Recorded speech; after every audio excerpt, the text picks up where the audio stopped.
Hi, Jim Ostrowski with the Liberty Moving Podcast from the North Buffalo Bike Path. So I want to continue to talk about my campaign for chair of the Libertarian Party. I'm running on a direct action platform. I did a post this morning. So one of the forms of direct action is education. You can quibble about the definition of direct action, but certainly when you're educating yourself, it's a form of direct action. And even if you're trying to educate somebody else, maybe it's technically not direct action, but it's not political action either. So I think it falls under that rubric of doing things beyond the conventional series of four basic things that politics consists of, which is voting, supporting candidates, lobbying, and litigation. So what I talked about this morning is like the fact that it's a big problem in the Libertarian Party that the party is trying to convince voters to vote for them, and the voters, in order to vote Libertarian, you have to have a basic understanding of economics, and most voters obviously do not. How do we know? Because if they did, if they chose to vote, a lot of them would vote Libertarian. Like lots of them would vote Libertarian. I don't know how many exactly, we don't know. So that's what I'm going to talk about today. I'm going to try to keep this to, I don't know, like 10 minutes. I know I tried to shorten it the other day. It was 15, which is short, but not as short as I want. Just to try a new marketing thing of just getting shorter videos out so more people will listen to them. I know people are busy.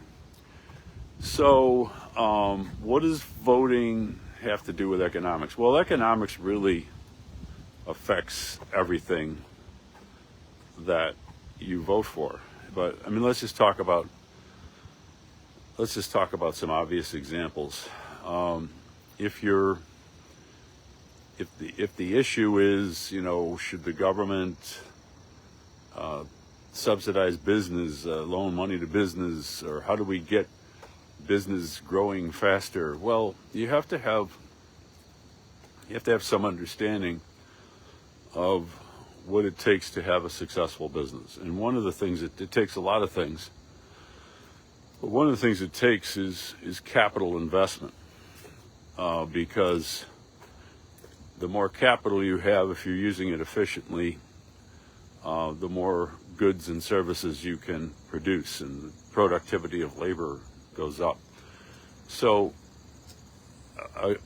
how do you maximize capital in the private sector? Well, you have to understand that, well, first of all, any taxation comes out of capital, reduces the amount of capital there is. Regulations reduce capital. Regulation is basically a tax on non-monetary wealth. And inflation, I don't know if technically inflation reduces capital. I suppose it does, because inflation is kind of an indirect tax. So yeah, inflation reduces capital, I guess, in a different way.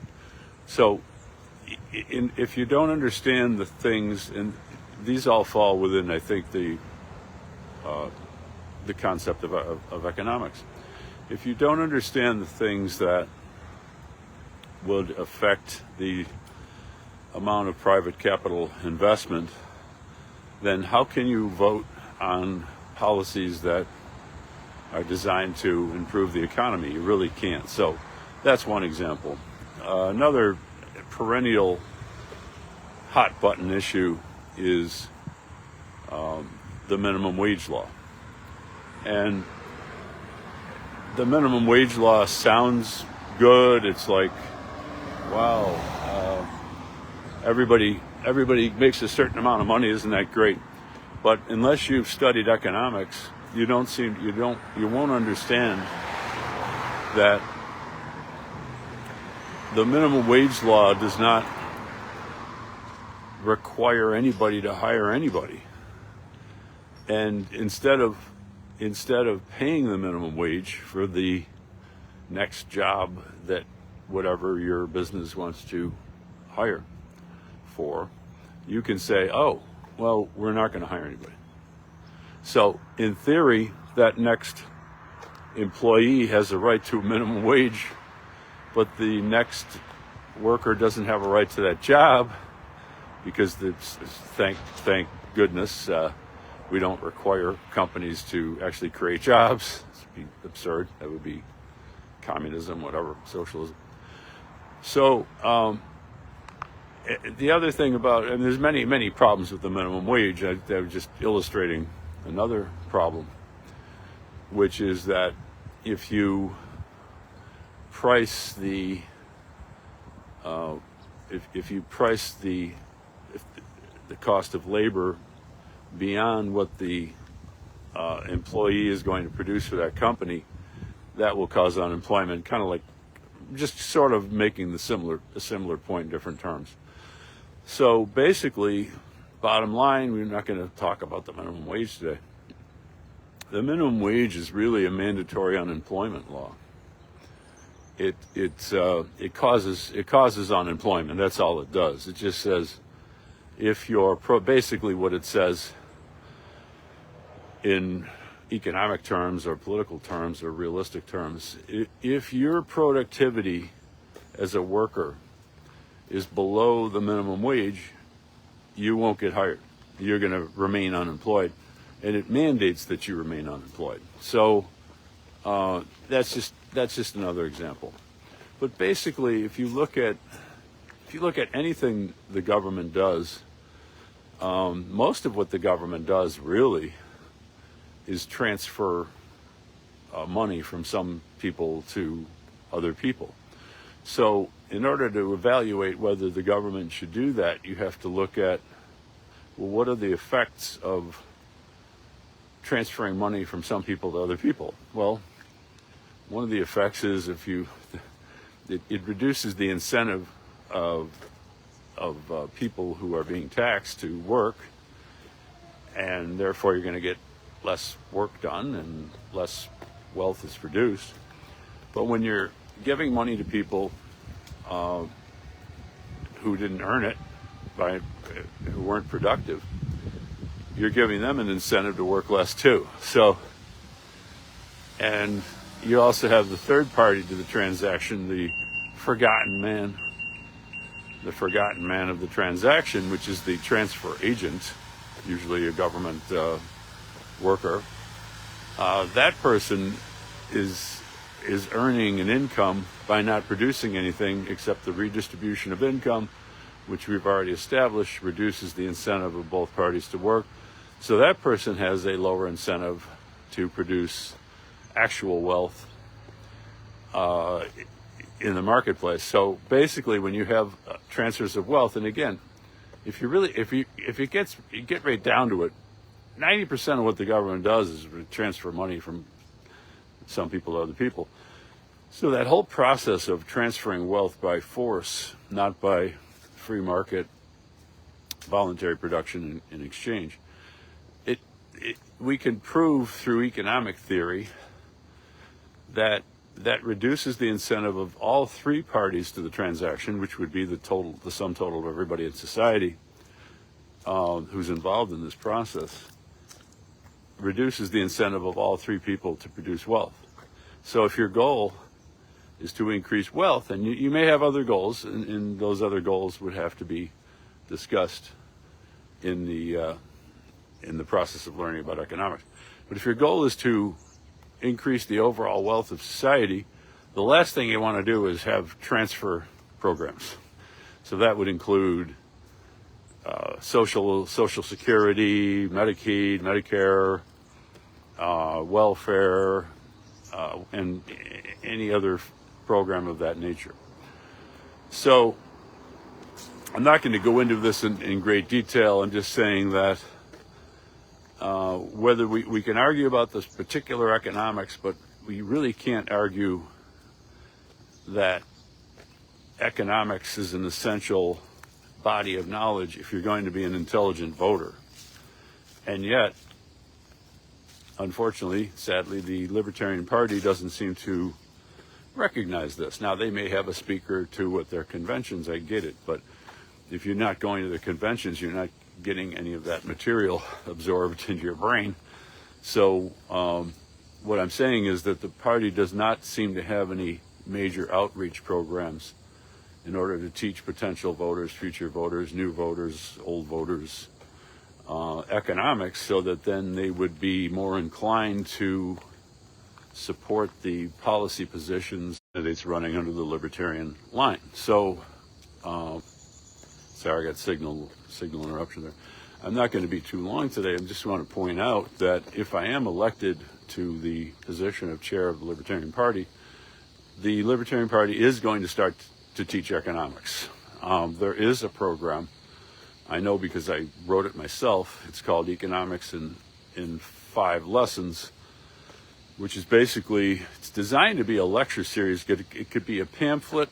It could be, a multimedia thing. If we get, I made the point that there's a lot of talent in the Libertarian Party in graphic design and videography and all the artistic methodologies that are out there. And all those people could take my dry text and make it maybe a little bit more interesting visually or sound-wise. You could put it on audio. It can be a live program with a Q&A. It's really just it's really a 1-hour program. But so there's a lot of different ways to do it. It doesn't have to be done in a labor-intensive way, but I think it should be done in a variety of ways, including, some actual, live presentations to in front of a live audience, or a Zoom, or a pamphlet. We've already, in Buffalo, we published this pamphlet years ago. So that's basically what I wanted to say, that we're going to start doing things differently. We're going to start looking at the reasons why we have not succeeded, one of which is the economic ignorance of American voters. And we're going to start to do something about that. Is it guaranteed to succeed? No. Is it likely to succeed? Yes, to some extent. But what's guaranteed is if we keep doing the same thing over and over again, and I'm not going to use that quote that's the most overquoted thing of all time. If we keep doing the same thing again that we've been doing for 50 years, we're going to keep failing. So that's basically it. If you like my ideas, become a delegate to the convention, Grand Rapids, Michigan, next year, and go there and vote for my candidacy. I do have a question, so yeah, universal basic income. Not for it. I'm not prepared to discuss it. I think one of the problems, again, the wealth has to come from somebody. So where's this income coming from? It's some sort of a forcible seizure from somebody. So somebody's got to be hired to get some guns together and create an army so they can go over and steal somebody else's produce. Why don't you just figure out how the productive people got their money in the first place? And assuming they got it in a peaceful, moral process, fine.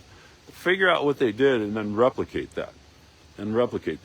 Instead of figuring out how to get a gang of men together with guns, steal what they have so that they will stop producing the way they had been previously, because who wants to work hard and have somebody steal your money and then give it to other people, instead of figuring out why those other people need the money in the first place, which is, let's face it, government destroys everything it touches.